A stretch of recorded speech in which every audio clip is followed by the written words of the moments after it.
Hello, welcome back students. This is doctor Anubha Sharma. कैसे हैं आप सब लोग? I hope you are doing good. अपने एग्जाम की प्रिपरेशन आपकी अच्छी चल रही है। तो आज हम डिस्कस करने वाले हैं our unit 3 of AIEE exam, that is diversity of life. So let's begin. So diversity of life में हम लोग सारे पढ़ने वाले हैं डिफरेंट जो कैटेगरी है जहाँ पर लाइफ है। लाइफ की शुरुआत कहाँ से होती है? बहुत ही सिंगल सेलुलर ऑर्गेनिजम्स के लेवल से हो जाती है और कहाँ तक जाती है? Complex structures like plants, animal. ठीक है।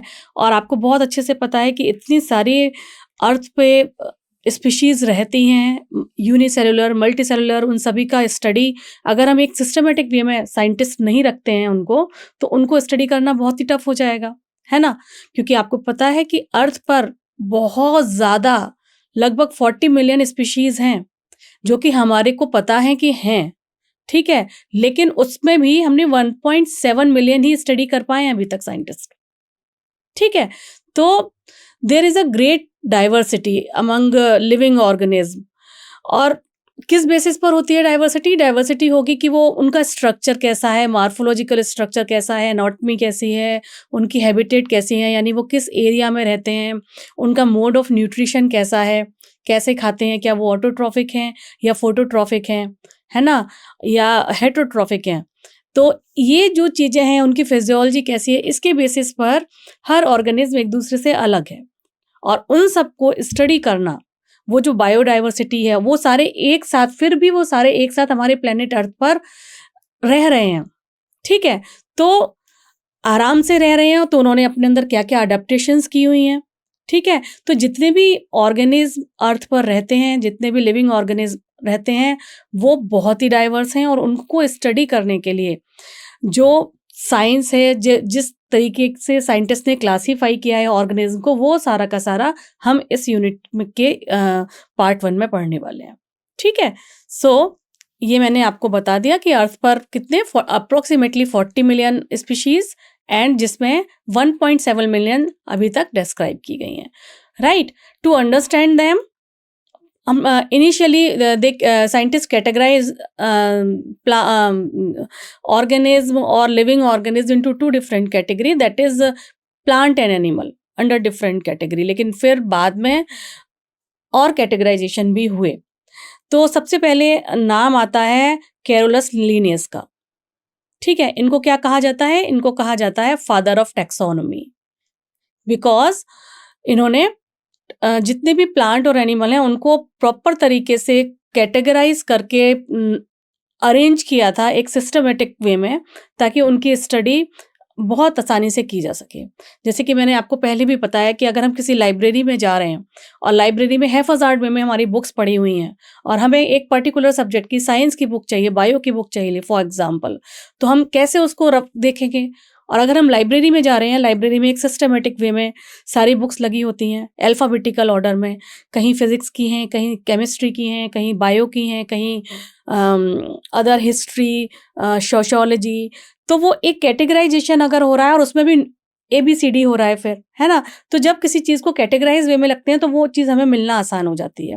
इसी तरीके से अगर प्लांट्स को, एनिमल्स को, फंगस को, बैक्टीरिया को अगर एक प्रॉपर वे में अरेंज कर दिया जाएगा तो उसको एनालाइज करना, उसके बारे में स्टडी करना बहुत ही आसान हो जाता है। सो इसी के बारे में, इसी अरेंजमेंट को किया था लिनियस ने, और इसीलिए उनको बोला जाता है फादर ऑफ टैक्सोनॉमी। ठीक है। So the branch of biology dealing with the identification, naming and classification of living organism, that branch is known as taxonomy. Bio की वो साइंस जिसमें किसी भी ऑर्गेनिज्म का आइडेंटिफिकेशन किया जाता है, उसकी नेमिंग की जाती है, उसे क्लासीफाई किया जाता है। ठीक है। और उस फिर कैटेगराइजेशन करने के बाद रखा जाता है कि ये इस पर्टिकुलर कैटेगरी में आएगा। तो ये जितना भी स्टडी हम बायो में पढ़ते हैं वो एक पर्टिकुलर ब्रांच में पढ़ते हैं बायोलॉजी सब्जेक्ट की, that is known as taxonomy. ठीक है। क्योंकि टैक्सोनॉमी जो वर्ड है वो लिया गया है ग्रीक लैंग्वेज से, और इसका मतलब ही होता है कि रेंडरिंग ऑफ ऑर्डर, यानी ऑर्डरिंग में किसी चीज को रखना। सो कैरोलस लिनियस जो हैं उन्होंने सबसे पहले चीज़ों को अरेंज किया था, और उसके लिए उन्होंने ये जो बुक लिखी थी जिसका नाम है सिस्टेमा नेचुरी, ये इन्होंने बुक लिखी थी। And systematic means systematic placing of organism in a particular group और टैक्सा। इसका क्या मतलब होता है? Systema means systematic arrangement of organism into a particular group और taxa on the basis of certain relationship. जितने भी ऑर्गेनिज्म हैं उसमें आपस में क्या रिलेशनशिप है, क्या कॉमन फैक्टर है जिसकी वजह से वो एक कैटेगरी में आ रहे हैं। मॉर्फोलॉजिकल है क्या कुछ, या उनके न्यूट्रिशन में है ना, या कोई और उनमें सिमिलरिटी है ताकि वो एक ग्रुप में रखे जा रहे हैं। तो इस तरीके के कैरेक्टर्स देके कैरोलस लिनियस ने टैक्सोनॉमी में बहुत बड़ा इनका योगदान है जिसे हम आज तक पढ़ते आ रहे हैं। और इन्होंने इस बेसिस पर बहुत सारी बुक्स भी लिखी थी। सिस्टेमा नेचुरी के अलावा भी इन्होंने कई बुक लिखी हैं जिसके बेसिस पर इन्होंने कैटेगराइज किया है एनिमल्स को और प्लांट्स को। ठीक है, so why we need to classify, classification की नीड क्यों है? क्यों? Because it is not possible any one to study और ऑल द ऑर्गेनिज्म, सारे ऑर्गेनिज्म को हैफाजार्ड वे में तो स्टडी हम नहीं कर सकते हैं। But if they are in group, जैसा कि मैंने आपको बताया कि लाइब्रेरी में अगर हम सिस्टमेटिक बेस से चीज़ों को रख देंगे तो हमारे लिए आसान हो जाता है। इसी तरीके से if the organism are placed in certain group, it is very convenient to study and it is become very easier to characterize a particular group or a family। तो इस तरीके से हम अगर प्रॉपरली अरेंज कर देते हैं तो चीज़ों को स्टडी करना आसान हो जाता है। ठीक है, classification allow us to understand diversity better, ये हमारे को एनसीईआरटी की बुक बताती है। ठीक है, तो अब सबसे पहले जो क्लासिफिकेशन था वो कुछ हिस्ट्री देख लेते हैं जिसमें कुछ साइंटिस्ट के नाम आएंगे, उन्होंने क्या क्या किया। जैसे अरिस्टोटल यहाँ पर इन्होंने शुरू किया था बेसिस फॉर क्लासिफिकेशन। इन्होंने डिवाइड कर दिया था चीज़ों को जो कि तब नेकेड आई से दिखते थे, यानी कि प्लांट और एनिमल। उन्होंने मार्फोलॉजिकल कैरेक्टरिस्टिक के हिसाब से क्लासिफाई किया प्लांट्स को, यानी कि जो सबसे बड़े हैं, ऊंचे हैं, जिनका ट्रंक बहुत मोटा है, उनको कह दिया tree, then shrub, then herb. बिल्कुल छोटे वाले हर्ब, मिडिल वाले जो हैं वो श्रब, एंड सबसे जो बड़े वाले हैं दैट इज ट्री। ठीक है, इस तरीके से इन्होंने कैटेगराइज किया था। ऐसे ही एनिमल्स को इन्होंने डिवाइड किया into two different category, ones those which are having red blood, और कुछ हैं जिसमें कि रेड ब्लड नहीं होता है। इस तरीके से इन्होंने कैटेगराइज किया। फर्दर जो फादर ऑफ टैक्सोनॉमी है दैट इज कैरोलस लिनियस, जिसको हमने लास्ट स्लाइड में भी डिस्कस किया, और इन्होंने ही बाइनोमियल सिस्टम ऑफ नोमेनक्लेचर बताया था। ठीक है, इसमें उन्होंने क्या कहा था कि किसी भी स्पीशीज का नाम, किसी भी ऑर्गेनिज्म का नाम, दो नाम एक साथ जब जुड़ेंगे तब उसकी नेमिंग होगी। ठीक है, और वो ग्रीक में होगी। ये मैं हालांकि आपको यूनिट 1 में ही हम इसको बहुत डिटेल में देख चुके हैं। तो इन्होंने ही बताया था कि किस तरीके से लिखना है। अगर हैंड रिटन लिख रहे हैं तो उसको इटैलिक्स में लिखेंगे। अगर जिसने बताया है, जिस साइंटिस्ट ने उस स्पीशीज को डिस्क्राइब किया है, तो उसका भी नाम वहां पर आएगा हैंड रिटन, मगर वो इटैलिक्स में नहीं आएगा। ठीक है, और अगर हम इटैलिक्स में नहीं लिख पा रहे हैं, प्रिंट फॉर्म है, तो हम उसको अंडरलाइन कर देंगे। ये सारी कैटेगरीज थी ना बाइनोमियल नोमेनक्लेचर में, आप यूनिट 1 याद करेंगे तो। और इसके बाद उन्होंने two kingdom system of classification किया था। ये भी इनकी एक बहुत इंपॉर्टेंट चीज़ है। इन्होंने क्या क्या इन्होंने किया था? एक तो इन्हें फादर ऑफ टैक्सोनॉमी कहते हैं। क्यों? क्योंकि इन्होंने बाइनोमियल नोमेनक्लेचर या binomial system of nomenclature create किया था। टू किंगडम सिस्टम क्लासिफिकेशन किया था, और इन्होंने 2 बुक्स लिखी थी। जब उन्होंने प्लांट के स्पीशीज को कैटेगराइज किया तो जिसमें उन्होंने लगभग 5900 स्पीशीज ऑफ प्लांट डिस्क्राइब की in a particular species, in a particular book that is species plantarum। ये इन्होंने लिखी 1753 में। ठीक है, and further after some time they उन्होंने लिखा एक और बुक जिसका नाम है सिस्टेमा नेचुरी, और ये इन्होंने लिखी फॉर एनिमल्स, और इसमें लगभग 4200 स्पीशीज ऑफ एनिमल का डिस्क्रिप्शन दिया हुआ है। ठीक है, और उन्हें बहुत ही सिस्टमेटिक वे में दिया हुआ है कि कौन सा किस कैटेगरी में आता है और क्यों नहीं आता है। तो ये 3-4 पॉइंट कैरोलस लिनियस के लिए बहुत ही इंपॉर्टेंट है जो एग्जाम में पूछे जाते हैं। ओके, ठीक है। इसके बाद 5 किंगडम क्लासिफिकेशन आया जिसे दिया है RH वाइटकर ने 1969 में। इन्होंने 5 सिस्टम ऑफ क्लासिफिकेशन दिया, 5 किंगडम्स क्लासिफिकेशन दिया, and he categorise all the organism in 5 different category, monera, protista, fungi, plantae and animalia. ठीक है, तो मेन कैरेक्टरिस्टिक क्या थे, मेन पॉइंट्स क्या थे, मेन ऐसे मार्फोलॉजिकल फीचर्स क्या थे जिसकी बेसिस पे उन्होंने किसी भी ऑर्गेनिज्म को इन 5 कैटेगरी में कैटेगराइज किया कि उसकी सेल का स्ट्रक्चर क्या है, what is the cell structure, what is the thallus organisation, what is the mode of nutrition, कैसे वो खाते हैं, सेल्फ बनाते हैं, ऑटोट्रॉफिक हैं या हेटेरोट्रॉफिक हैं, दूसरे को खाते हैं, क्या है उनका मोड ऑफ न्यूट्रिशन, रिप्रोड्यूस कैसे करते हैं, एंड देयर फाइलोजेनेटिक रिलेशनशिप कैसा है, ठीक है, किसके साथ जुड़े हुए हैं। ये इस कैटेगरी पर, ये जो पॉइंट्स हैं इस कैटेगरी पर देखकर समझकर फिर कैटेगराइज किया सारे ऑर्गेनिज्म को इनटू 5 डिफरेंट कैटेगरीज। सो ऑर्गेनिज्म को पहले क्लासिफाई किया into 2 different category. First is prokaryotes, another one is eukaryotes. ठीक है, प्रोकैरियोट्स कौन से होंगे? जिनमें ट्रू न्यूक्लियस नहीं पाया जाता, प्रोकैरियोन यानी ट्रू न्यूक्लियस नहीं पाया जाता है। और इस कैटेगरी में जो ऑर्गेनिज्म हैं वो आते हैं अंडर मोनेरा। मोनेरा यानी कि मोनेरा में क्या आता है आपको पता है, बैक्टीरिया आते हैं, है ना। तो मोनेरा में बैक्टीरिया आएंगे, वो प्रोकैरियोट्स होते हैं। तो प्रोकैरियोट्स यहाँ आ गया। यूकैरियोट्स को उन्होंने फर्दर डिवाइड किया into 2 different category. First is unicellular, another one is multicellular. जो एक सेल से बने हुए हैं वो यूनिसेलुलर, और जिनमें कई सारी सेल्स हैं, कॉम्प्लेक्स सिस्टम है, वो सारे के सारे आएंगे मल्टीसेलुलर कैटेगरी में, राइट। सो यूनिसेलुलर में हमारे सारे आते हैं प्रोटिस्टा। प्रोटिस्टा में जिनके पास सेल वॉल है, ठीक है, और लेकिन सेल वॉल है लेकिन कुछ ऐसे ऑर्गेनिज्म हैं जो फोटोसिंथेसिस नहीं कर पाते हैं उनको, जैसे कि एग्जाम्पल है हमारा फंगाई जो फोटोसिंथेसिस नहीं कर पाते हैं, और कुछ हैं प्रोटिस्टा जो फोटोसिंथेसिस कर पाते हैं, जैसे कि प्लांटी यानी कि जितने भी प्लांट्स हैं ये सारे के सारे इस कैटेगरी में। एंड मल्टी सेलुलर ऑर्गेनिज्म में विद और without cell wall, without cell wall, तो वो आ जाएंगे एनिमेलिया। ठीक है, तो इस तरीके से 5 किंगडम क्लासिफिकेशन दिया हुआ है आपकी एनसीईआरटी बुक में। Okay, so on the basis of the characteristic 5 kingdom classification में कैटेगराइजेशन किया गया है, अलग अलग किंगडम बनाए गए हैं उनकी क्वालिटी के बेसिस पर। तो जैसे कि अगर हम सेल का टाइप देखें तो मोनेरा में प्रोकैरियोन यानी कि प्रिमिटिव टाइप ऑफ न्यूक्लियस पाया जाता है। ठीक है, इसकी सेल वॉल कैसी होती है? नॉन सेल्यूलोजिक यानी इसमें पॉलीसैकेराइड प्लस अमीनो एसिड्स मिले हुए होते हैं। न्यूक्लियर मेम्ब्रेन इसमें एब्सेंट होती है क्योंकि प्रिमिटिव टाइप ऑफ न्यूक्लियस है, इसीलिए तो प्रिमिटिव टाइप बोल रहे हैं, क्योंकि इसका जो डीएनए वो नेकेड डीएनए पड़ा हुआ रहता है बैक्टीरिया के अंदर, है ना। And body organisation is cellular.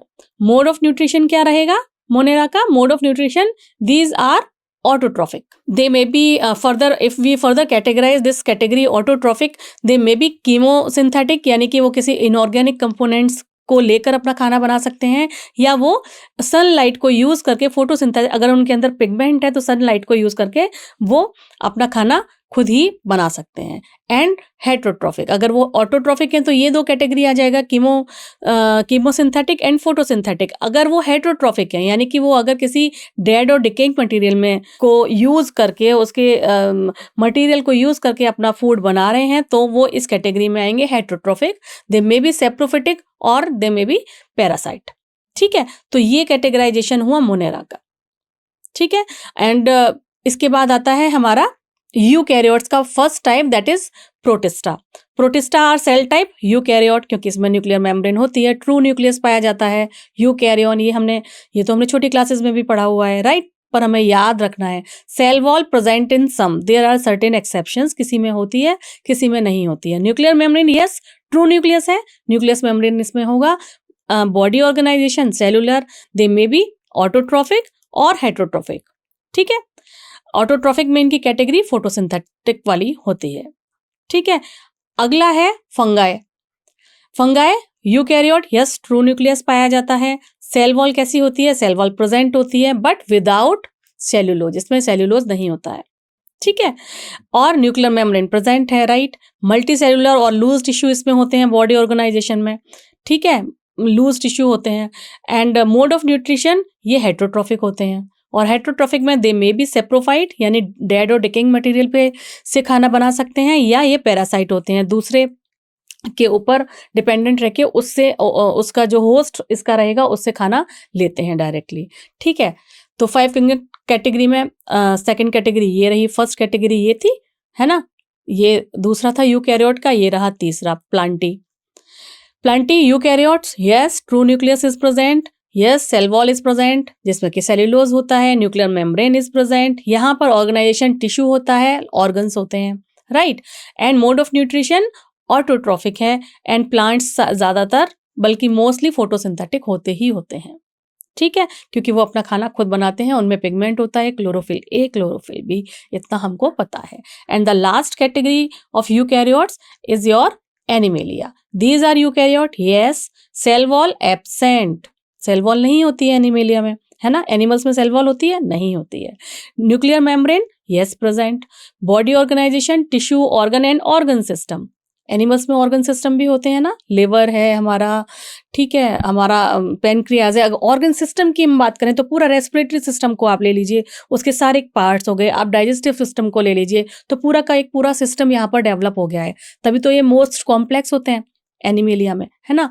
तो यहाँ ऑर्गन सिस्टम होता है। And mode of nutrition, it may be these are heterotrophic, holozoic और सेप्रोफिटिक, ठीक है। तो ये कैटेगराइजेशन है, और ये एक बहुत ही अच्छी टेबल दी हुई है इन योर एनसीईआरटी बुक, जिसमें सारे के सारे जो यूनिक फीचर हैं in each category, each kingdom, वो यहाँ पर समराइज करके बताए हुए हैं, ठीक है। आई होप ये आपको टेबल पूरा क्लियर हो गया है। Okay, let's move to the next slide. So 6 kingdom classification, फिर 5 किंगडम से 6 किंगडम क्लासिफिकेशन में कार्ल वोइस ने बताया, उन्होंने क्या किया कि जो हमारा मोनेरा है उसमें जो बैक्टीरिया हैं उनको फर्दर कैटेगराइज कर दिया into 2 different category according to their cell wall. Cell wall में क्या कंटेंट प्रेजेंट है या क्या नहीं प्रेजेंट है, उसके बेसिस पे इन्होंने कहा कि भाई प्रोकैरियोट के अंदर तो जो बैक्टीरिया हैं उसको हमें 2 सब डिवीजन में या सब कैटेगरी में डिवाइड करना पड़ेगा। कुछ होंगे जो आर्की बैक्टीरिया होंगे और कुछ होंगे जो ट्रू बैक्टीरिया होंगे, और बाकी जो 4 थे वो तो ऑटोमेटिकली यूकैरियोट्स में आने ही वाले हैं। तो उन्होंने आर्की बैक्टीरिया को जो है यू बैक्टीरिया से अलग कर दिया। किसके बेसिस पर? इस बेसिस पर कि इसमें जो पेप्टिडोग्लाइकेन है वो एब्सेंट होती है in the cell wall. Archaebacteria में क्या एब्सेंट होती है, तो ये हमें पॉइंट याद करना है कि आर्की बैक्टीरिया में क्या प्रेजेंट नहीं है सेल वॉल में, क्या नहीं है present? Peptidoglycan. And occurrence of branched chain lipid in the membrane, membrane में ब्रांच चेन लिपिड होता है present in place of phospholipid. जो नॉर्मल सेल वॉल है उसमें क्या प्रेजेंट होता है? फॉस्फोलिपिड होता है, जबकि आर्की बैक्टीरिया में फॉस्फोलिपिड नहीं है, ब्रांच चेन लिपिड प्रेजेंट होता है एंड पेप्टिडोग्लाइकेन एब्सेंट होता है। इस बेसिस पे सेल वॉल का स्ट्रक्चर जो उसका अलग है, जो कंटेंट प्रेजेंट नहीं है, उसके बेसिस पे प्रोकैरियोट्स को उन्होंने फर्दर 2 कैटेगरी में कैटेगराइज किया। First is archaebacteria and then eubacteria, ठीक है। ओके, सो चलिए सबसे पहले हम लोग डिस्कस करते हैं किंगडम मोनेरा। किंगडम मोनेरा में बैक्टीरिया आते हैं, प्रोकैरियोटिक ऑर्गेनिज्म आएंगे तो बैक्टीरिया ही आएंगे, है ना। तो बैक्टीरिया इसका जो है मेंबर होता है मोनेरा का। बैक्टीरिया आपको पता है गॉड की तरह हर जगह अवेलेबल है, कोई ऐसी जगह है नहीं जहाँ पर बैक्टीरिया आपको मिलेगा नहीं, ठीक है, सारी जगह अवेलेबल है। और शेप के अकॉर्डिंग बैक्टीरिया को 4 डिफरेंट कैटेगरी में कैटेगराइज किया गया है। कोकाए जो कि स्फेयर लाइक स्ट्रक्चर होगा, गोल गोल, देखिए जिसे बोलेंगे कोकाए। अगर रॉड शेप स्ट्रक्चर है इस तरीके का, ये देखिए रॉड शेप स्ट्रक्चर, ठीक है, तो वो आएगा हमारा बेसिलाई में। वेसिलस जितने भी हैं वो रॉड शेप स्ट्रक्चर में होते हैं। वाइब्रियो यानी कि जो कॉमा शेप इस तरीके का स्ट्रक्चर आएगा तो vibrio category, right, comma shaped structure, ठीक है। एंड जो स्पाइरल की तरह जिसका स्ट्रक्चर होगा इस तरीके से, दैट इज स्पाइरल कैटेगरी में, स्पाइरेला कैटेगरी में आता है। तो 4 different category, first is spherical cocci, then rod shaped bacilli, comma shaped vibrio, spiral shaped spirilla. तो ये according to the morphological feature, उसके बेसिस पे बैक्टीरिया को डिफरेंट कैटेगरी में कैटेगराइज किया गया है, ठीक है। ओके, तो according to their mode of nutrition, bacteria are autotrophic, some are autotrophic, they synthesize their own food by using inorganic substrate, they may B photosynthetic, ठीक है, फोटोसिंथेटिक ऑटोट्रॉफिक और केमिसिंथेटिक ऑटोट्रॉफिक। अगर वो केमिकल से इनऑर्गेनिक कंपोनेंट को use करके अपना बना रहे हैं तो वो ऑटोट्रॉफिक होंगे, कौन से वाले, केमी सिंथेटिक। अगर वो सनलाइट को यूज कर, उनके अंदर पिगमेंट है, अगर वो सनलाइट को यूज करके बना रहे हैं तो हम उसको इस कैटेगरी में रखेंगे, फोटोसिंथेटिक कैटेगरी में। ठीक है, लेकिन ज्यादातर जो बैक्टीरिया हैं वो होते हैं हेटेरोट्रॉफिक कैटेगरी में। ओके, ये they do not synthesize their own food but depends on the other organism और dead organic material. Dead organic matter जो प्रेजेंट पड़ा रहता है उसको एज अ फूड यूटिलाइज करते हैं ज्यादातर बैक्टीरिया। ठीक है, तो 3 डिफरेंट कैटेगरी हो गई। ऑटोट्रॉफिक को फर्दर 2 कैटेगरी में डिवाइड किया, इनऑर्गेनिक कंपोनेंट यानी कि केमी सिंथेटिक, है ना, और दूसरा हो गया फोटोसिंथेटिक जो कि सनलाइट को यूज करके बनाएंगे। एंड तीसरी कैटेगरी हमारी क्या है, हेटेरोट्रॉफिक, जिसमें वो डेड ऑर्गेनिक मैटर को यूज करेंगे for as a mode of nutrition. Okay, so archaebacteria, तो अभी तो मोड ऑफ न्यूट्रिशन हमने डिस्कस किया, उससे पहले हमने शेप डिस्कस की, अब हम डिस्कस करने वाले हैं archaebacteria. So these are the special bacteria since they live on harsh condition. जितनी भी एक्सट्रीम कंडीशंस होती हैं उस पर भी आर्की बैक्टीरिया सर्वाइव कर लेता है, चाहे वो एक्सट्रीम सॉल्टी एरिया हो, जहाँ के सॉल्टी एरिया को क्या बोलते हैं, हेलो बोलते हैं, हेलो। अगर वहाँ पे उगने वाले प्लांट्स हैं तो हम उन्हें बोलेंगे हेलोफाइट्स, अगर बैक्टीरिया हैं तो हेलोफाइल्स बोलते हैं उनको। ठीक है, अगर ये हॉट स्प्रिंग यानी कि बहुत ही तेज जिस जगह का पानी है बहुत 100 डिग्री सेंटीग्रेड है, वहाँ पर भी तो कुछ बैक्टीरिया पाए जाते हैं, तो उस टाइम पर इनको बोला जाता है थर्मो एसिडोफाइल्स, जैसे सल्फर बैक्टीरियाज होते हैं। ठीक है, थर्मो मीन्स टेम्परेचर से रिलेटेड है ना, तो थर्मो एसिडोफाइल्स हॉट स्प्रिंग्स में भी ये अवेलेबल रहते हैं। मार्शी एरियाज, जहाँ पे दलदली जो जमीन होती है वहाँ पर भी बैक्टीरिया प्रेजेंट होते हैं। तो यानी कि कितनी एक्सट्रीम कंडीशन, हार्श कंडीशन में प्रेजेंट हैं, ये एक्सट्रीम सॉल्ट में भी प्रेजेंट हैं। ठीक है, हॉट स्प्रिंग में जहाँ बहुत ज़्यादा टेम्परेचर है वहाँ पर भी प्रेजेंट हैं, और जहाँ पर बहुत ज़्यादा मीथेन गैस बन रही है, मार्शी दलदली एरिया है, वहाँ पर भी प्रेजेंट हैं। तो ये आर्की बैक्टीरिया सब जगह प्रेजेंट होते हैं। मार्शी एरिया का एग्जाम्पल है मिथेलोजेंस, हॉट स्प्रिंग का एग्जाम्पल है थर्मोएसिडोफिल्स, एंड हेलोफाइल्स किसका एग्जाम्पल है, ये है एग्जाम्पल उन बैक्टीरियाज के लिए जो एक्सट्रीमली सॉल्ट एरिया में पाए जाते हैं। ठीक है, I hope point 1 is clear. Okay, so Archaebacteria is having different cell wall structure as their feature is responsible for the survival of extreme condition. अब आपको पता चल गया कि इनका जो सेल वॉल स्ट्रक्चर है वो डिफरेंट क्यों है नॉर्मल बैक्टीरिया से, क्योंकि इन्हें सर्वाइव भी एक्सट्रीम कंडीशन में करना है, तो उस कंडीशन के अकॉर्डिंग इन्होंने अडेप्टेशन कर ली, और उस कंडीशन के अकॉर्डिंग ये वहाँ पर, ताकि वो उस जगह पर अडेप्टेशन रहेगी तो सर्वाइव कर पाएंगे, है ना। इसीलिए इनका जो सेल वॉल का स्ट्रक्चर है वो नॉर्मल बैक्टीरिया से या यू बैक्टीरिया से अलग होता है। Methanogens are present in the gut of several ruminants animal. जो ये मिथेनोजेंस हैं ये बहुत सारे वो सारे जानवर जो कि क्या होते हैं, चौपाए जिन्हें हिंदी में बोलते हैं, या हम कैटल्स बोल सकते हैं, जैसे कि गाय, भैंस, बफेलो, ये जितने भी हैं जिनसे जिन्हें डोमेस्टिक एनिमल भी कहते हैं, उनकी गट में पाए जाते हैं।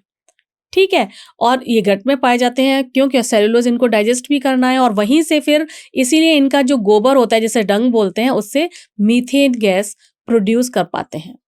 ठीक है, जिससे बायोगैस प्रोड्यूस कर पाते हैं ना। बायोगैस कई गांव के इलाकों में बायोगैस प्रोवाइड की जाती है कि आप भाई ये जो गोबर है इससे बायोगैस बनाइए और उस पर खाना बनाइए। ठीक है, तो बायोगैस उसके ढंग से कैसे प्रोड्यूस होती है, क्योंकि उनकी गट में, वो जो एनिमल है उनकी गट में ये इस तरीके का बैक्टीरिया बैठा हुआ है। ठीक है, जो उनके डाइजेशन में भी हेल्प कर रहा है और मीथेन गैस प्रोड्यूस भी करवा पा रहा है, क्योंकि वो जो उनके डंग है उसमें भी प्रेजेंट होते हैं फिर। ठीक है, okay, now coming to the next type of bacteria, that is eubacteria. इसे हम ट्रू बैक्टीरिया भी कहते हैं। ठीक है, इसमें इसकी क्या कैरेक्टरिस्टिक है, इनकी जो सेल वॉल है that is very very rigid.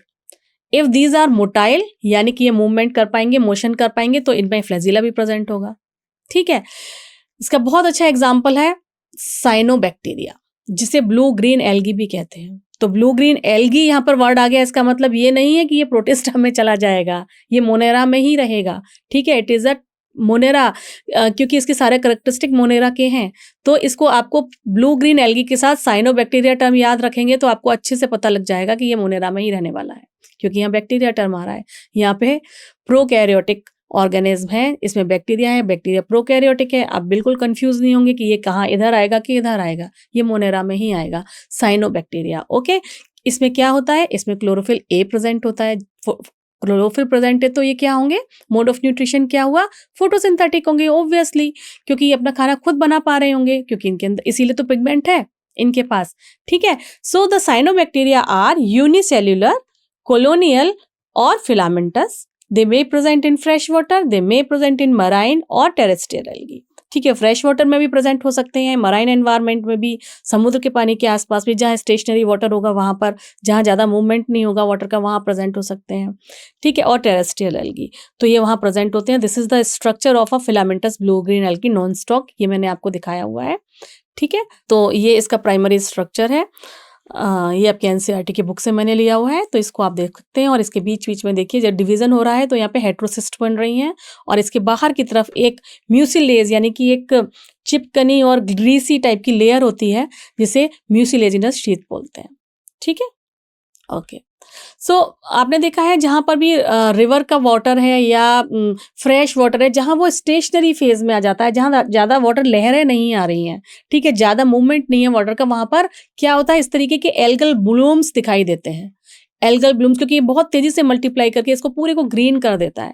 ठीक है, और ये इतना जिलेटिनस होता है कि ये जो है बहुत तेजी से फैलता है और पकड़ में आएगा नहीं आपके। ठीक है, तो ये एल्गल ब्लूम्स डेवलप कर देते हैं।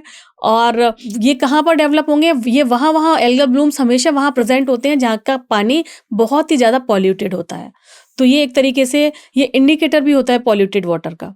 ठीक है, तो पॉल्यूटेड वाटर क्यों हो पा रहा है, क्योंकि वो स्टेशनरी वाटर है, वहाँ पर कोई भी मूवमेंट नहीं हो रहा है और ज़्यादा से ज़्यादा डंपिंग चीज़ें हो रही हैं, तो वहाँ पर एल्गी जो है, ये ब्लू ग्रीन एल्गी, वो वहाँ पर ग्रो कर जाती है। Some of these animal can fix atmospheric nitrogen, इनमें से कुछ जो हैं वो एटमॉस्फेरिक नाइट्रोजन को फिक्स भी करते हैं in a specialized cell that is heterocyst.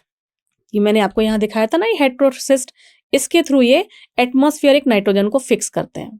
ठीक है, नॉन स्टॉक इसका एग्जाम्पल है, नॉन स्टॉक और एनाबिना, ये दोनों एग्जाम्पल हैं, और ये एटमॉस्फेरिक नाइट्रोजन को फिक्स करने का भी काम करते हैं। ये आपका साइनोबैक्टीरिया का डायग्राम है, एल्गल ब्लूम्स। इस डायग्राम को देखकर आप समझ सकते हैं कि किस तरीके से पॉल्यूटेड एरिया में बहुत तेजी से एल्गल ब्लूम्स डेवलप होते हैं। So chemosynthetic autotrophic, it is a kind of nutrition, mode of nutrition. ठीक है, जिसमें क्या करेगा bacteria, it oxidize various inorganic substance such as nitrate, nitrite and ammonia, उसको फिक्स करेगा, एंड उसके बाद जो एनर्जी रिलीज होगी उससे वो अपना एटीपी प्रोडक्शन करता है। ठीक है, फोटोसिंथेटिक नहीं है, मैंने अभी आपको बताया था कि मोड ऑफ न्यूट्रिशन में दे मे बी फोटोसिंथेटिक और दे मे बी कीमोसिंथेटिक। यहाँ पर कैटेगरी आ रही है कीमोसिंथेटिक, जहाँ पर इनऑर्गेनिक सब्सटेंस जैसे कि नाइट्रेट, नाइट्राइट एंड अमोनिया को यूज करके वो अपना फूड बनाता है, और उस टाइम पर जो एनर्जी निकलती है उससे वो अपना एटीपी प्रोडक्शन करता है। They play a great role in recycling nutrients like nitrogen, phosphorus, iron and sulphur. Recycle करता है एटमॉस्फेयर में, साइकिल होती है ना पूरी की पूरी। पहले एक इकोसिस्टम को यहाँ से कनेक्ट कर लेते हैं, प्राइमरी प्रोड्यूसर होगा, then primary consumer, secondary consumer, tertiary consumer, then decaying होगी।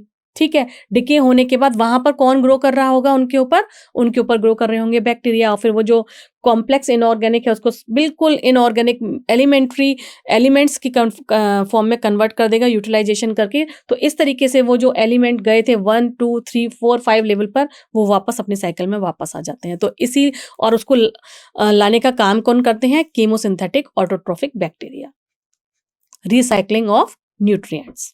Okay, yes, next is your heterotrophic bacteria. Heterotrophic bacteria कौन से होते हैं, these are generally decomposers. Heterotrophic bacteria are most common in nature and also known as decomposer, as they are helpful in making curd from milk. Lactobacillus जिसका example है lactobacillus, lactobacilli. ठीक है, milk से curd बनाते हैं। ठीक है, production of antibiotics, antibiotics बहुत सारे बैक्टीरिया हैं, स्ट्रेप्टोमाइसिस। ठीक है, वो सब तो खैर फंगस में आ जाएंगे, बहुत से बैक्टीरिया हैं जो एंटीबायोटिक्स भी बनाते हैं। ठीक है, और क्या करते हैं ये fixing nitrogen in leguminous rhizobium, है ना।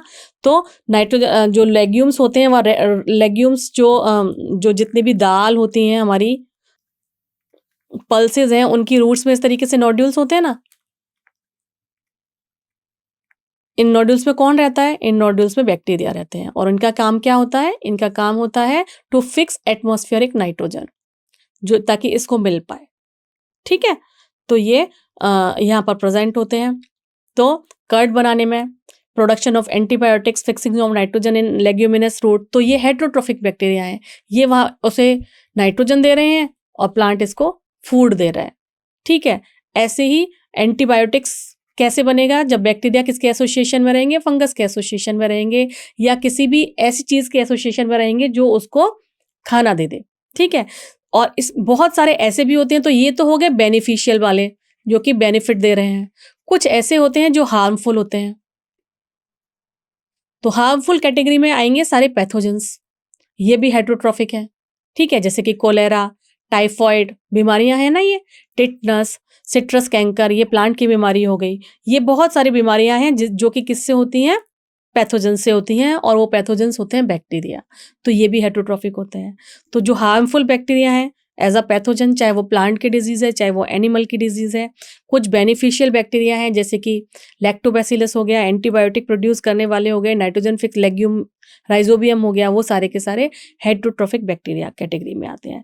There is one special category known as mycoplasma. These are the organisms that completely lack cell wall. इसमें सेल वॉल होती ही नहीं है।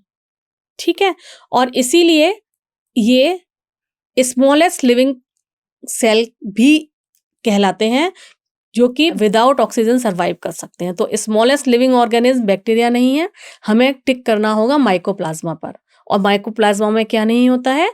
ये प्रोकैरियोटिक कैटेगरी से भी की ही कैटेगरी में आएगा, पर उसका स्पेशलाइज्ड फीचर क्या है कि इसमें सेल वॉल नहीं है। ठीक है, and these are the smallest living cell known, and it can be survive without oxygen too. ठीक है, बिना ऑक्सीजन के ही ये सर्वाइव करते हैं। ओके, नाउ अब हम आ जाते हैं किंगडम प्रोटिस्टा के ऊपर। मोनेरा हमारा खत्म। ठीक है, उसमें मोड ऑफ न्यूट्रिशन का देख लिया हमने, उसमें रिप्रोडक्शन देख लिया, कौन से बेनिफिशियल बैक्टीरिया है, कौन कौन से हार्मफुल हैं, वो किस तरीके की कैटेगरी में आते हैं, ये सारा हमने अभी तक डिस्कस कर लिया। Next kingdom is kingdom protista. All single celled eukaryotes, all single celled eukaryotes are placed under this particular category, like chrysophytes, dinoflagellates, euglenoid, slime molds, ये सारे के सारे, एंड प्रोटोजोअन्स, ये सारे के सारे किंगडम प्रोटिस्टा में आते हैं। ठीक है, ये जो है प्राइमरीली एक्वेटिक होते हैं, यानी कि ये पानी में पाए जाते हैं। Being eukaryote, the protistan cell wall contain a well defined nucleus, तभी तो ये किस में आ रहे हैं? प्रोकैरियोट्स में, यूकैरियोट्स में आ रहे हैं। यहाँ मैंने देखी ये वाली लाइन स्पेशल बनाई, इसीलिए तो बनाई क्योंकि ये जितनी भी कैटेगरी हैं, ये जितने भी आपको याद करने हैं नाम, ये क्यों आ रहे हैं किंगडम प्रोटिस्टा में? क्योंकि इनके अंदर ट्रू न्यूक्लियस होता है और अदर मेम्ब्रेन बाउंड ऑर्गेनेलीज भी होते हैं जो मोनेरा में नहीं थे। ठीक है, अगर ये मोटाइल हैं तो इनमें फ्लैजिला भी प्रेजेंट होगा या सीलिया प्रेजेंट होगा।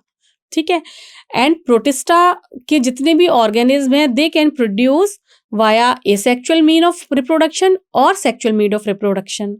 ठीक है, एंड सेक्सुअल में क्या होगा? They form zygote by the fusion of male and female gametes, इतना तो हमें पता ही है। ठीक है, ओके, सो फर्स्ट जो कैटेगरी है वो है chrysophytes. This group include diatoms and golden algae. देखिए यहाँ पर भी एल्गी टर्म आ गया, ये फोटो मैंने लगाया हुआ है गोल्डन एल्गी का विकिपीडिया से लेके, तो यहाँ भी एल्गी है, but this is not blue green algae. तो इसीलिए मैंने कहा ब्लू ग्रीन एल्गी का जो दूसरा नाम है साइनोबैक्टीरिया, वो आपको याद करके ही रखना है, ताकि आप कतई कंफ्यूज ना हो एग्जाम के टाइम पर कि ये किस किंगडम में आता है, मोनेरा में आता है या प्रोटिस्टा में आता है। ठीक है, वो किस में आता है? मोनेरा में ही आता है। ठीक है, तो यहाँ पर है गोल्डन एल्गी या diatoms and golden algae, these two are the example. Desmids भी इनको बोलते हैं, and these are mainly found in fresh water as well as in marine water environment as a plankton. Most of them are photosynthetic, ये भी photosynthetic होते हैं और अपना खाना खुद बताते हैं। डायटम्स जो इसकी कैटेगरी है डायटम्स, उसका जो सेल वॉल है ये पूरी की पूरी बनी हुई होती है सिलिका से, ठीक है, और इतनी मजबूत बनी हुई होती है कि उसको तोड़ना बहुत ही मुश्किल होता है।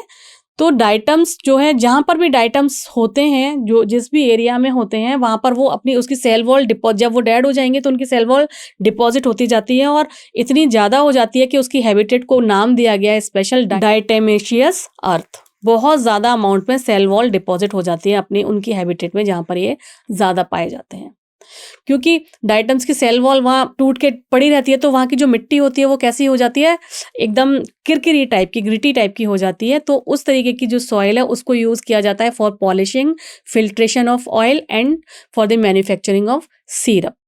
इस तरीके के कामों में उनको यूज़ किया जाता है। तो जब ये इतने ज़्यादा इनके डिपोजिशंस वहाँ पहुँच जाते हैं और डायटम से इतनी ज़्यादा चीज़ें बनती हैं, इसीलिए डायटम्स को एक स्पेशल टर्म दिया गया है कि these are the chief producers in ocean. Ocean में चीफ प्रोड्यूसर्स का नाम डायटम्स को दिया गया है। Okay, yes. Next category is dinoflagellates. These organism are mostly marine and photosynthetic. They appear yellow, green, brown, blue and red depending upon the main pigment. उनके cell के अंदर पिगमेंट का टाइप क्या है उस पर डिपेंड करता है कि उनका कलर कैसा होगा, ठीक है। इनकी जो सेल वॉल है ये काफ़ी स्टफ होती है और ये सेलुलोज प्लेट्स की बनी हुई होती है। Most of them has two flagella. इनमें टू फ्लैजिला होते हैं, one lies longitudinally and other transversely, ठीक है। वेरी ऑफन रेड डायनोफ्लैजिलेट्स, गोनायोलेक्स इसमें एग्जाम्पल दिया हुआ है, अंडरगो सच रैपिड मल्टीप्लिकेशन, इतनी तेजी से ये मल्टीप्लाई करते हैं कि उस एरिया का जो पानी है वो रेड दिखने लगता है, ठीक है। So red dinoflagellate undergo such rapid multiplication that they make sea appear red. Red tides आती हैं वहाँ पर, तो जहाँ पर रेड वाटर ज़्यादा दिख रहा है वहाँ पर डायनोफ्लैजिलेट्स, रेड डायनोफ्लैजिलेट्स स्पेशली गोनायोलेक्स, ये ज़्यादा वहाँ पर है, ये हमें समझ लेना चाहिए। और ये बहुत ज़्यादा टॉक्सिक भी रिलीज करते हैं इन सच अ लार्ज अमाउंट की उस एरिया की जो फिशेज हैं, मराइन एनिमल्स हैं, वो जो है मर भी जाते हैं, ठीक है। ओके, सो इसकी फिर नेक्स्ट कैटेगरी है यूग्लिनॉइड।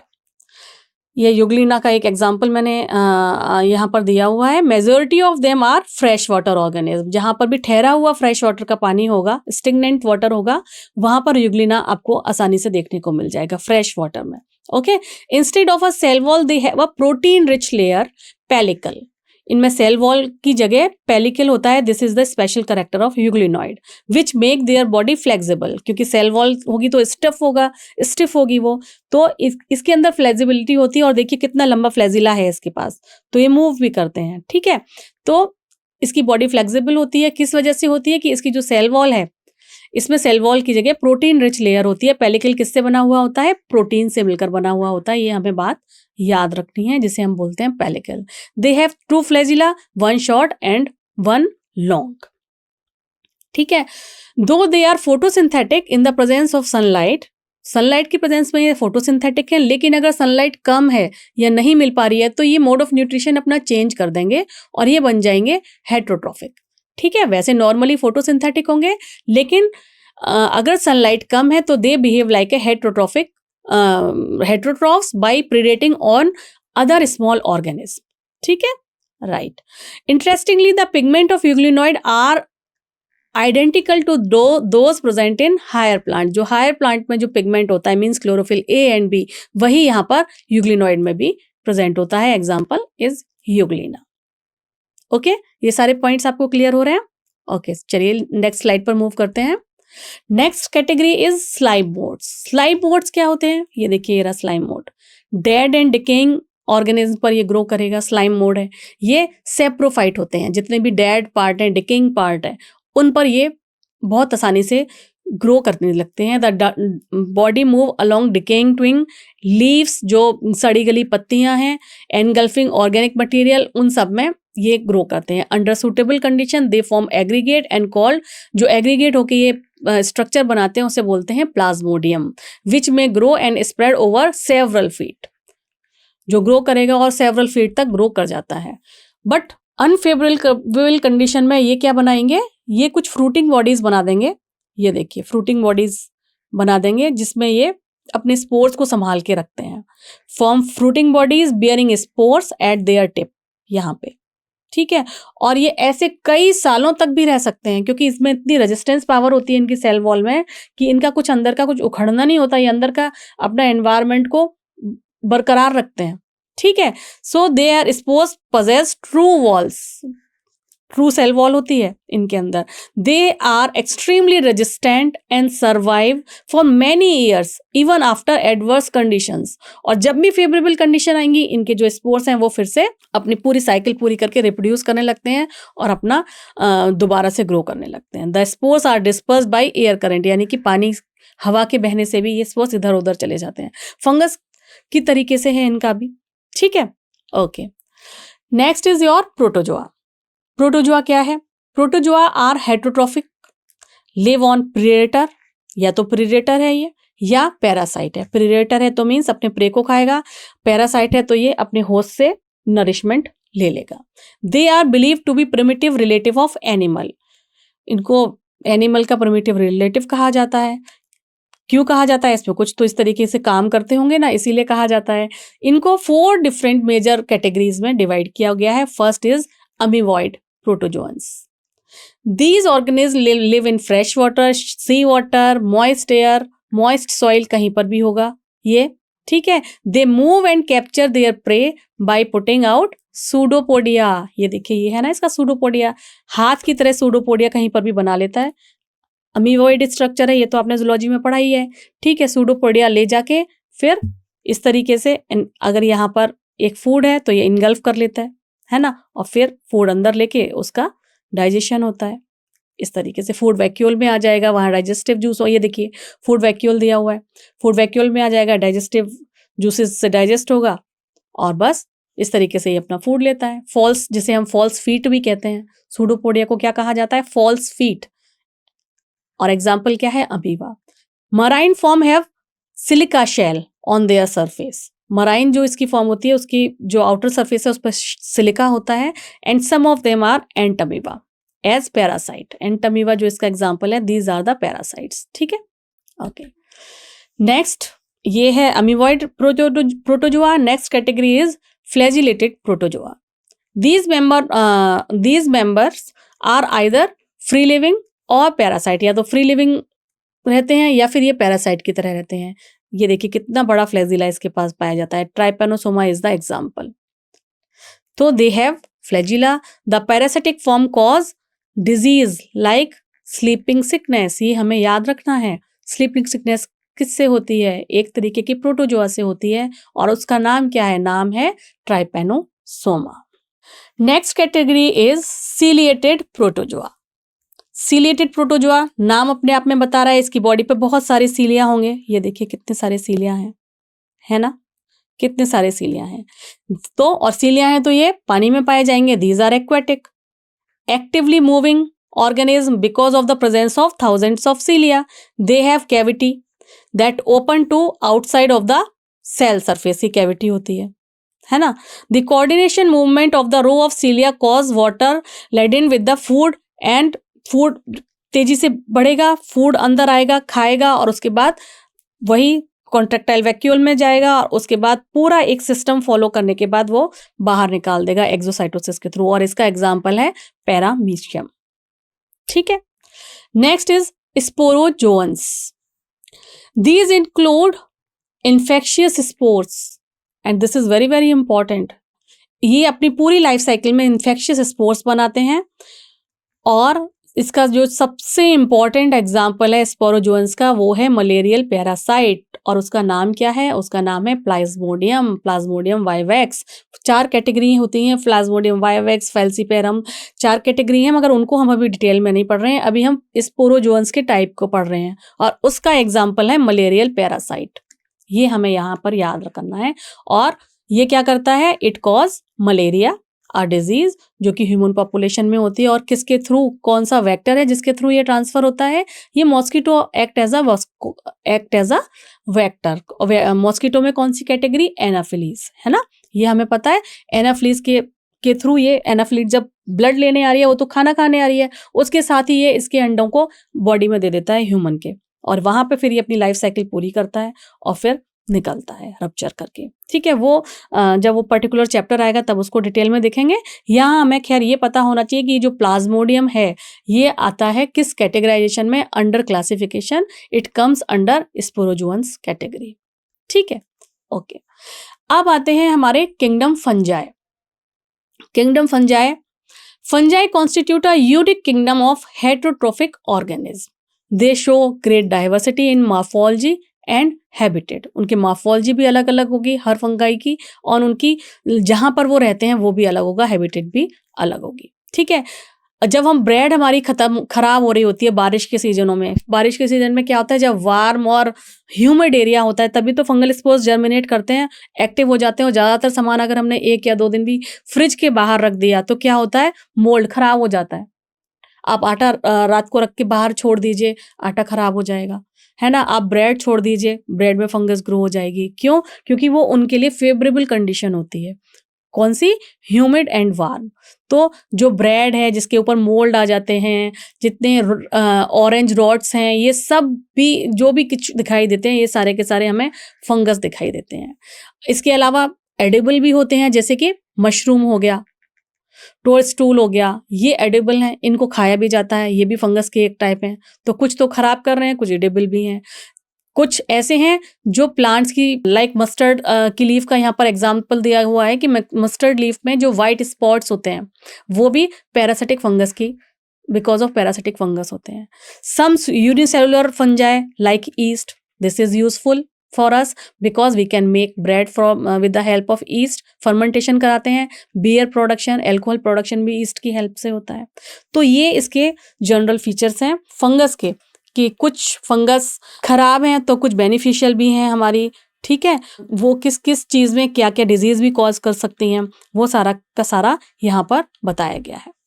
फंगस जो है प्लांट और एनिमल में बहुत सारी डिजीज़ कॉज करता है, जैसे कि व्हीट में ये रस्ट कॉज करता है, और उसका जो फंगस कॉज करता है उसका नाम होता है पक्सीनिया। लेकिन कुछ फंगस हैं which are the sources of antibiotics, जिसका बहुत ही अच्छा एग्जांपल है पेनिसिलिन। पेनिसिलिन नोटिटम से ये मिलता है, a kind of fungus penicillin notatum, जिससे कि पेनिसिलिन मिलता है और वो एंटीबायोटिक बनाता है जो हमें बाकी डिजीज से बचाता है, राइट। फंगस आर कॉस्मोपॉलिटन, यानी कि ये सब जगह पाए जाते हैं, ऐसी कोई जगह नहीं है जहाँ ये नहीं पाए जाते हों। Air, water, soil, animal, plants, सभी जगह पाए जाते हैं fungus. They prefer to grow in warm and humid places. ये हमें चीज़ वैसे तो पता है, लेकिन फिर भी ये हमें याद रखनी होती है। ठीक है, यस। तो अगर आपको खाने को बचाना है, कि ये जो मैं अभी आपको बता रही थी, why we keep our food in the refrigerator, क्योंकि बाहर तो फंगल स्पोर्स हैं, उन्हें जैसी सूटेबल एनवायरनमेंट लेकर फटाफट से उन्हें सोर्स मिल गया, वो ग्रो करना शुरू कर देते हैं और सुबह तक आपका ब्रेड खराब कर देते हैं, या आपका दूध खराब कर देते हैं, या आपके आटे को खराब कर देते हैं। Okay, fungus are filamentous. अगर हम ईस्ट को छोड़ दें तो ज़्यादातर फंगस जो हैं वो फिलामेंटस स्ट्रक्चर की होती हैं। Their body consist of long cylinder thread like structure, जिसे बोला जाता है हाइफी। क्या बोला जाता है? हाइफी। ये हमें याद रखना है, ठीक है। द नेटवर्क ऑफ हाइफी, जो बहुत सारे हाइफीज का जो नेटवर्क होगा, इस तरीके से कई सारे हाइफीज का जो नेटवर्क होगा, इस पूरे को कलेक्टिवली बोला जाएगा mycelium. Okay, so the network of hyphae is known as mycelium. Some hyphae are continuous tube filled with multinuclear cytoplasm. These are called कोइनोसिटिक hyphae. कुछ continuous होती हैं जिनमें मल्टीन्यूक्लियस हो रहे होते हैं, जिसको बोला जाता है कोइनोसाइट्स। अदर हैव सेप्टा, बीच में वॉल होती है इस तरीके से, और cross walled in their hyphae. ठीक है, कुछ इस तरीके के होते हैं, कुछ मल्टीन्यूक्लियर होते हैं। The cell wall of fungi are composed of chitin and polysaccharide. यहां से ये डिफर करता है प्लांट से, कि इसकी जो सेल वॉल है किसकी बनी हुई है? काइटिन एंड पॉलीसेकेराइड की। ओके, ये भी बहुत इंपॉर्टेंट पॉइंट है जो हमें याद रखना है। ओके, सो किंगडम फंगाई में according to their mode of nutrition, फिर से इसको डिवाइड किया गया है इनटू डिफरेंट कैटेगरीज। पहला होगा सेप्रोफाइट, जब ये डेड एंड डिकेइंग एनिमल के ऊपर से अपना फूड लेगा। ठीक है, और मोड ऑफ न्यूट्रिशन इसका होगा हेट्रोफिटिक, ठीक है। पैरासाइट जब ये लिविंग प्लांट से एज अ होस्ट प्लांट उससे खाना लेगा, ठीक है, तब हो जाएगा पैरासाइट। सिम्बायोटिक कब होगा? जब ये दूसरे लिविंग प्लांट के साथ एक पर्टिकुलर एसोसिएशन बनाएगा और दोनों एक दूसरे को म्यूचुअली बेनिफिट करेंगे, ठीक है, यानी कि दोनों का प्लस प्लस वाला रिलेशन होगा, ठीक है। पैरासाइट में क्या होता है? फंगस को फायदा हो रहा है लेकिन जो होस्ट है जिससे ये ले रहा है उसको नुकसान हो रहा है, ठीक है। तो सिम्बायोटिक रिलेशनशिप में when fungi live in association with algae as lichen, तो लाइकेन में क्या क्या होता है? एक तो फंगस होता है और दूसरा एल्गी होता है। फंगस क्या कर रहा होता है? फंगस उसको एक नेटवर्क दे रहा होता है, ठीक है, इनऑर्गेनिक मैटर दे रहा होता है, और जबकि एल्गी फोटोसिंथेसिस से खाना बना रही है वो इसको दे रही होती है। तो लाइकेन में सिम्बायोटिक रिलेशनशिप होता है फंगस का with the roots of higher plants as mycorrhiza, है ना। हायर प्लांट्स के साथ भी एक ये दूसरा एसोसिएशन करते हैं जिसे बोलते हैं माइकोराइजा, जहां पर ये प्लांट की रूट के साथ अपना एसोसिएशन कर रहे होते हैं, ठीक है, okay. Mode of reproduction, according to the mode of reproduction, अगर ये वेजिटेटिवली रिप्रोड्यूस हो रहे हैं तो ये 3 तरीके से रिप्रोड्यूस हो सकते हैं। First is your fragmentation, another one is fission and then budding. Fragmentation में क्या होगा? फ्रेगमेंटेशन में अगर ये एक मैंने स्ट्रक्चर बना दिया, जनरल स्ट्रक्चर है, इसे असलियत नहीं मानिएगा, तो फंगस का स्ट्रक्चर बना दिया, अगर ये इतनी तरीके से ये टूट गया, एक फ्रेगमेंट ये बन गया, एक फ्रेगमेंट ये बन गया, एक फ्रेगमेंट ये बन गया, तो ईच फुल बनाएंगे अगर unit, this is your fragmentation, right, this is your fragmentation. और अगर ये फिशन हुआ, लाइक कोई ये स्ट्रक्चर है, अगर ये बीच में से टूट गया और 1 से 2 बॉडी बन गई, तो this is your fission, am I right. और अगर बडिंग, लाइक ये कोई स्ट्रक्चर है, इससे एक छोटा सा बर्ड निकलना शुरू हुआ और फिर वो ग्रो होता गया, ग्रो होता गया, ग्रो होके बड़ा हो गया और फिर यहाँ से डिटैच हो गया आफ्टर सम टाइम, तो ये जो है दिस इज योर बडिंग। तो ये वेजिटेटिव मोड ऑफ रिप्रोडक्शन होता है जिसके थ्रू फंगस रिप्रोड्यूस कर सकता है। इसके अलावा asexual and sexual mode of reproduction भी है। एसेक्सुअल बाय स्पोर्स, स्पोर्स में भी कोनिडिया, जियोस्पोर्स, जूस्पोर्स, राइट। और सेक्सुअल मोड ऑफ रिप्रोडक्शन में oospores, it may B ascospores, it may B basidiospores, depend करेगा कि वो किस कैटेगरी, किस क्लास की हम फंगस की बात कर रहे हैं। So various spores are produce in distinct structure called, ये जो स्पोर्स हैं वो एक पर्टिकुलर स्ट्रक्चर में डेवलप होते हैं और उन स्ट्रक्चर्स को यहाँ पर बोला जाता है फ्रूटिंग बॉडीज, ठीक है, okay. The sexual cycle involve the following 3 steps. Sexual cycle में 3 होते हैं। एक तो वो होगा जहाँ पे प्रोटोप्लाज्म फ्यूज हो रहे होंगे 2 सेल्स के। दूसरा वो होगा जहां पर उनके न्यूक्लियाई फ्यूज हो रहे होंगे, जिसे बोला जाएगा कैरियोगेमी। जब प्रोटोप्लाज्म फ्यूज होंगे तब बोला जाएगा, what is the right term? Plasmogamy. And the fusion of 2 nuclei is known as karyogamy, जब 2 न्यूक्लियाई फ्यूज हो रहे होंगे। And third is meiosis in zygote. Zygote जो बना उसके अंदर जब मियोसिस होगी वो 3rd स्टेप हो जाएगा, जिसके थ्रू फिर हैप्लॉइड स्पोर्स बनते हैं। तो ये 3 स्टेप्स होते हैं जिसके थ्रू सेक्सुअल साइकिल होती है in your fungus. So this is the general diagram of fungus life cycle. ये देखिए, ये जो प्लाज्मोगेमी अभी हमने देखा, plasmogamy fusion of cytoplasm, 2 cells के साइटोप्लाज्म फ्यूज हो रहे हैं। इसके बाद जब फ्यूज हो गए, ये 2 सेल्स थी तो उनके साइटोप्लाज्म फ्यूज हो गए, अब ऐसे हो गए, तो इसके अंदर 2 न्यूक्लियस आ गए। अब ये जो 2 न्यूक्लियस हैं ये भी जब फ्यूज हो जाएंगे, तो जब ये एक कैटेगरी में इस तरीके की कैटेगरी आ जाएगी तब इसे बोलेंगे कैरियोगेमी, राइट। और जब ये कैरियोगेमी हो गई यानी कि जाइगोट फॉर्म हो गया, तो यहाँ पर 2n पोजीशन हो गई, ठीक है, ये n था, ये n था, ये यहाँ पर जब जैसे ही फ्यूज हुआ कैरियोगेमी हो गई, 2n पोजीशन हो गई। अब इस जाइगोट में फिर से मियोसिस हो गई, मियोसिस होने के बाद ये n नंबर के हमें स्पोर्स मिल गए जो फिर से जर्मिनेट हुए, फिर माइसीलियम में गए। या तो उन्होंने sexual mode of reproduction he follow कर लिया या फिर वो एसेक्सुअल मोड ऑफ रिप्रोडक्शन में चले गए, जहाँ पे स्पोर जो है स्ट्रक्चर प्रोड्यूसिंग स्पोर्स वही जर्मिनेट होते हैं डायरेक्टली।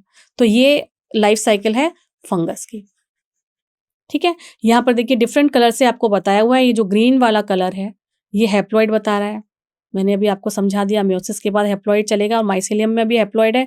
जब 2 सेल्स एक दूसरे से फ्यूज करेंगे तो फ्यूज करेंगे, लेकिन उनके न्यूक्लियाई तो यहाँ से यहाँ तक फ्यूज नहीं हुए हैं, ठीक है। तो फ्यूजन है सेल्स का, लेकिन अनफ्यूज्ड है न्यूक्लियाई, ये है हेट्रोकैरियोन स्टेज। और जब दोनों न्यूक्लियस का भी फ्यूजन हो गया, that is your peach colour, it is diploid 2n, ये वाला, ठीक है। आई होप आपको सारे स्टेप्स इसके क्लियर हो रहे हैं। Okay, so mode of reproduction में when a fungus reproduce sexually, 2 haploid hyphae may be compatible, compatible में भी क्यों कंपैटिबल होगी, उनका ही सेक्सुअली फ्यूजन होगा, कंपैटिबली मेटिंग आएंगे पास पास, फ्यूज करेंगे, फ्यूज करने के बाद क्या बना देंगे, वो जाइगोट बना देंगे, जो कि होगा 2n। और कुछ अदर जो फंगस होते हैं उनमें एस्कोमाइसिटीज भी बनता है, बेसिडोमाइसिटीज भी बनता है, या इंटरवेकिंट डाइकैरियोनिक स्टेज भी होती है, ठीक है। और जब डाइकैरियोन होते हैं, यानी कि एक सेल में जो 2 न्यूक्लियस आ जाते हैं, तो उसको डाइकैरियोन बोलते हैं या डाइकैरियोफेज बोलते हैं, जो अभी हमने लास्ट डायग्राम में, लास्ट स्लाइड में, इस स्लाइड में डिस्कस किए हुए हैं, ठीक है। किस तरीके के फंगस में क्या टर्म दिया जाएगा वो यहाँ बता दिया गया है। किसी किसी फंगस में एस्कोमाइसिटीज बोला जाएगा, किसी में बेसिडियोमाइसिटीज बोला जाएगा, ठीक है। Later the parental nuclei fuse, उसके बाद पेरेंटल न्यूक्लियाई फ्यूज हो जाएंगे एंड सेल डिप्लॉयड बन जाएगी। The fungus from fruiting bodies, जहां से स्पोर्स बन रहे हैं, in which reduction division occur leading to the formation of haploid cells, ठीक है। हैप्लॉइड सेल्स, फ्रूटिंग बॉडीज जहां से बन रहे हैं, फिर वो हैप्लॉइड सेल्स बना देते हैं। The morphology of mycelium, mode of spore formation and fruiting bodies form the basis of division of the kingdom into various classes, कि किस तरीके का माइसीलियम है, उसका स्ट्रक्चर क्या है, मॉर्फोलॉजी क्या है, उसका स्पोर फॉर्मेशन का तरीका क्या है, स्पोर किस तरीके से फॉर्म हो रहे हैं, ठीक है, और उसकी फ्रूटिंग बॉडी कैसी है। ये 3 कैटेगरी हैं जिसके बेसिस पर इस किंगडम को अलग अलग कैटेगरी में, अलग अलग क्लास में डिवाइड किया गया है। ओके, तो first type of class is phycomycetes. इसमें जितने भी मेंबर हैं वो एक्वेटिक मेंबर होते हैं, एक्वेटिक हैबिटेट या डिकेइंग वुड, जो कटे हुए वुड के टुकड़े होते हैं, डैम, वही मॉइस्ट एंड, जो मैंने आपको बताया मॉइस्ट एंड वैसा वाला एरिया, गर्मी वाला एरिया, वहाँ होते हैं, वहाँ पर, या फिर ये ऑब्लिगेट पैरासाइट भी हो सकते हैं प्लांट पर, वहाँ पर ये फाइकोमाइसिटीज के मेंबर्स ज़्यादा पाए जाते हैं। इनकी जो माइसीलियम है दैट इज एसेप्टिक, सेप्टा नहीं होती है, यानी कि एक ही सेल में कई सारे न्यूक्लियस लगातार लगे हुए होते हैं, and coenocytic. Asexual mode of reproduction takes place by zoospores. इसमें जो एसेक्सुअल रिप्रोडक्शन होगा वो जू स्पोर्स के थ्रू होगा, जो कि अगर मोटाइल हैं तो हम उसे जू स्पोर्स बोलेंगे, और अगर वो नॉन मोटाइल हैं that time we can call it aplanospores, ठीक है। ये हमें बात याद रखनी है कि अगर मोटाइल हैं तो जू स्पोर्स, और अगर नॉन मोटाइल हैं तो aplanospores, we can use the term aplanospores for them.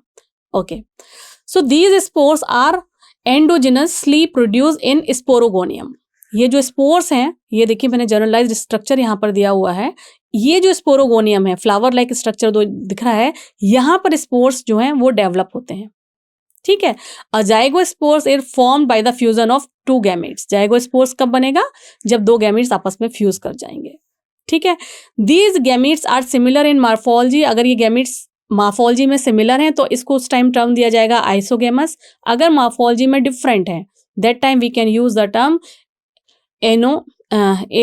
Anisogamous और ऊगेमस, ठीक है। अगर सिमिलर है तो आइसोगेमस, डिसिमिलर है तो एनाइसोगेमस और ऊगेमस। सम कॉमन एग्जांपल्स, ये इसका माइसीलियम है, देखिए जो मैंने बताया था ना, इस तरीके का जो बहुत बड़ा स्ट्रक्चर होता है, एक यूनिट को हाइफी बोल रहे हैं, पूरा है माइसीलियम, ये है स्पोरोगोनिया, और ये स्पोरेंजियम, फ्लावर लाइक स्ट्रक्चर, जहां से आपके स्पोर्स बन रहे हैं, जाइगोस्पोर्स बन रहे हैं, ठीक है। अगर दोनों स्पोर्स सेम है that time we can call it isogamous. दोनों स्पोर्स अलग अलग हैं, डिसिमिलरिटी है तो एन आइसोगेमस और ऊगेमस।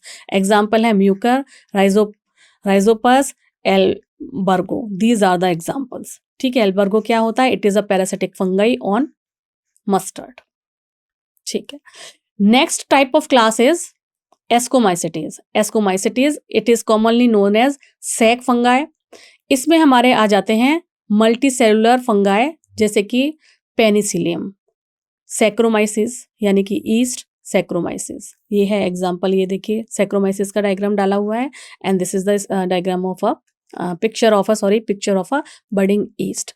दे आर सेप्रोफिटिक, यानी डेड और डिकेइंग मटेरियल पे ये ग्रो करते हैं, डिकम्पोजर्स पे ग्रो करते हैं, दे मे बी पैरासिटिक, ठीक है, या फिर ये जो गोबर होता है, डंग होता है, उसके ऊपर भी ग्रो कर सकते हैं। That time we can use the term coprophilous, ठीक है। माइसीलियम इज ब्रांच्ड, इनकी जो माइसीलियम है वो ब्रांच्ड होगी एंड सेप्टिक होगी। ये जो इनके इस तरीके का जो स्ट्रक्चर था वो ब्रांच्ड होगी इस तरीके से, एंड सेप्टिक यानी कि उनके बीच में सेल वॉल भी होगी, ठीक है, okay. The asexual spores are conidia produced by exogenously on a special mycelium.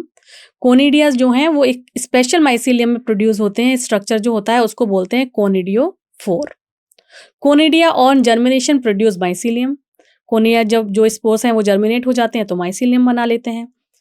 And sexually जो प्रोड्यूस्ड स्पोर्स होते हैं उनको कहा जाता है एस्कोस्पोर्स, ठीक है, क्योंकि ये एंडोजीनियसली बनते हैं in a special type of sac which is known as asci और ascus. These asci are arranged in different type of fruiting bodies called ascocarps. Ascocarps में एस्कोकार्प नाम की एक फ्रूटिंग बॉडी होती है जहां पर इस तरीके के स्पोर्स डेवलप हो रहे होते हैं in sexual mode of reproduction Ascomycetes में। एग्जाम्पल्स क्या हैं? एस्पेरागस, क्लेविक्लैप, Neurospora, these are the examples, ठीक है। न्यूरोस्पोरा बहुत सारे जेनेटिक स्टडीज़ में यूज़ किया जाता है, ये आप जब जेनेटिक्स पढ़ेंगे तब आपको और डिटेल में पढ़ाया जाएगा। तो ये जो न्यूरोस्पोरा है is used extensively in biochemistry and genetic work. Many member like morels and truffles are edible and considerable delicious. बहुत सारे इसके जो मेंबर्स हैं वो उनको खाया भी जाता है। The next category is Basidiomycetes. Next class जो है फंगस इसकी वो है वेसिडियोमाइसिटीज। इसको हम कॉमनली बोलते हैं बेसिडियोमाइसिटीज में जो कॉमन है वो ये आपको स्ट्रक्चर देखकर ही समझ में आ रहा होगा, मशरूम जो एडिबल हैं जिन्हें हम खाते हैं, ठीक है, मशरूम, ब्रैकेट फंजाई और पफ वॉल्स वो इस कैटेगरी में आते हैं। तो इनके जो स्पोर्स हैं उन्हें बोला जाएगा बेसिडियोस्पोर्स, ठीक है। ये ग्रो करते हैं कहाँ? Grow in soil, on logs, tree stems, इन सभी जगह पर ग्रो करते हैं, या फिर ये प्लांट बॉडी के ऊपर भी एज अ पैरासाइट ग्रो करते हैं। दैट टाइम ये बनाएंगे रस्ट, स्मट, उस तरीके का जो चीज़ें हैं वो बना लेते हैं। रेड स्पॉट्स कभी कभी प्लांट पर हमारे को दिखाई देते हैं, कुछ येलोइश स्पॉट दिखाई देते हैं, तो वो किस कैटेगरी वाले फंगस के होते हैं? वो वेसिडियोमाइसिटीज के होते हैं। इसका भी जो माइसीलियम है this is again branched and septic. Asexual spores are generally not found but vegetative reproduction occur in this type of category by fragmentation, ठीक है। इसमें एसेक्सुअल मोड ऑफ रिप्रोडक्शन नहीं होता है लेकिन वेजिटेटिव रिप्रोडक्शन होगा। कैसे होगा? फ्रेगमेंटेशन के थ्रू होगा। फ्रेगमेंटेशन कैसे होता है? जस्ट मैंने अभी थोड़ी देर पहले आपको बताया था। The sex organ are absent over here but plasmogamy is brought about by the fusion of two vegetative और somatic cells। दो वेजिटेटिव सेल्स जो हैं वो फ्यूज करती हैं, सेक्स ऑर्गन नहीं है लेकिन वेजिटेटिव सेल्स आपस में फ्यूज करती हैं और उसके बाद प्लाज्मोगेमी इसमें हो जाती है, ठीक है। और फिर उसमें क्या होगा? जब फ्यूज करेंगी तो एक में ही दो न्यूक्लियस पहुंच जाएंगे और उस टाइम पर इसको बोला जाएगा डाइकैरियोटिक सेल, ठीक है, which ultimately give rise to basidium. Karyogamy and meiosis takes place in the basidium. Karyogamy और मियोसिस बेसिडियम में ही होती है और एक बेसिडियम से 4 बेसिडोस्पोर्स बनते हैं। 1 से 4 बेसिडोस्पोर्स हैप्लॉइड स्पोर्स बनते हैं। The basidiospore are exogenously produced on the basidium, ठीक है। बेसिडिया आर अरेंज्ड इन, ये कहाँ होगा? ऑब्वियसली ये फ्रूटिंग बॉडीज में ही होंगी और इनकी फ्रूटिंग बॉडी को क्या टर्म दिया गया है? बेसिडियोकार्प। इनके कॉमन एग्जाम्पल क्या है? अगेरिकस जिसे मशरूम भी कहा जाता है, स्मट जिससे बनता है अस्टिगेलो एंड पकीनिया, रस्ट फंगस जिसे बोलते हैं। ये हमें नाम याद होने चाहिए, okay. And the last category is deuteromycetes. Deuteromycetes में काफी कंफ्यूजन था। क्यों इन्हें इनिशियली इनपरफेक्ट फंगस कहा गया? क्योंकि इनमें शुरू में जब इस कैटेगरी के फंगस को देखा तो उन कुछ फंगस में केवल एसेक्सुअल और वेजिटेटिव मोड ऑफ रिप्रोडक्शन से ही रिप्रोड्यूशन हो रहा था, लेकिन बाद में पता चला इसमें सेक्सुअल मोड ऑफ रिप्रोडक्शन भी हो रहा है। तो उन्होंने कैटेगराइज इस तरीके से कर दिया कि जो एसेक्सुअल और वेजिटेटिव मोड ऑफ रिप्रोडक्शन है उनको एक नाम दे दिया इसी कैटेगरी इसी किंगडम के अंदर में, और जो सेक्सुअल मोड ऑफ रिप्रोडक्शन वाले हैं उन्हें दूसरे में दे दिया। लेकिन जब बहुत सारे रिसर्च की गई, अलग अलग साइंटिस्ट ने बहुत सारे पैरामीटर्स को देखा, मॉर्फोलॉजिकल स्ट्रक्चर को देखा, उनके रिप्रोडक्शन के टाइप को देखा, उनके रिप्रोडक्शन पैटर्न को देखा, तो करेक्टली आइडेंटिफाई हुए जो उनको जिस कैटेगरी को वो बिलोंग कर रहे थे वहां भेज दिया, और जो बचे हुए थे उनको ड्यूटेरोमाइसिटीज में रख दिया, जिसमें ये पता चला कि ये जो हैं इस कैटेगरी में जितने भी फंगस आएंगे वो केवल एसेक्सुअल स्पोर्स बनाते हैं, जिसे बोला गया कोनिडिया। ठीक है, तो जो सेक्सुअल मोड ऑफ रिप्रोडक्शन वाले थे उनको या तो एस्कोमाइसिटीज में रख दिया गया या बेसिडियोमाइसिटीज में रख दिया गया। तो इनिशियली तो बहुत सारे ले लिए थे, लेकिन जब मोड ऑफ रिप्रोडक्शन को बहुत अच्छे से स्टडी किया गया तो उनको उनकी फर्दर कैटेगरी में रख दिया गया। ओके, इसके भी माइसीलियम को, इसका जो माइसीलियम होता है वो सेप्टेट होता है, ठीक है, और ब्रांच्ड होता है। इसके जो मेंबर्स हैं वो सेप्रोफिटिक होते हैं और पैरासिटिक होते हैं। ज़्यादातर मेंबर्स जो हैं फंगस के वो या तो सेप्रोफिटिक हैं या पैरासिटिक हैं। With a large number of them are decomposers, ये डिकम्पोजर्स भी होते हैं।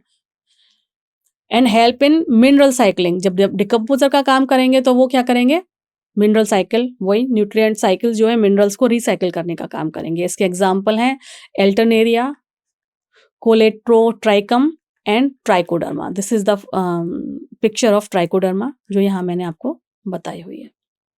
सो this is all about the classification of bacteria, है ना।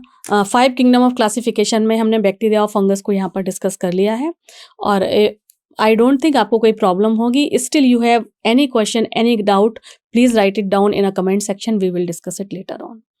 तब तक के लिए आप खुश रहिए, अच्छे से पढ़ाई करिए। Thank you very much.